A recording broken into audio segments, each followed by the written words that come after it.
Hey everyone, Chad Wehrs, Wehrs Machine and Racing Products with a product tech video for you. This is our WM414-SB sway bar style suspension load stick. This stick lets you set up your front suspension based on your scaling center to centers for your right and left front. So your right side center to center would be set up on the stick with the load cell, and then you would use a 394 setup stick in the left front at your ride height so you can properly set your sway bar load. It also lets you build a notebook of data through the longevity and the life of the sway bar to know when it's time to replace the bar. We have a few different ways to accurately set the center to centers on your sticks. The best probably being your load machine. You can put the sticks in your load machine, set it to whatever the center to center is.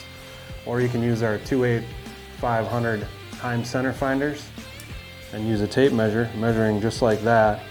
Or we also have our 338 MP measuring plate that you can sit it on just like this. A couple different ways to make sure that your sticks are accurately set up to go on the car. Check out the new sway bar stick at wehrsmachine.com, our Ultraforce 4-link software at ultraforcetech.com, and the new Ultimate Race Team app at circletrackapp.com. As always, follow us on the social platforms. Thanks for watching.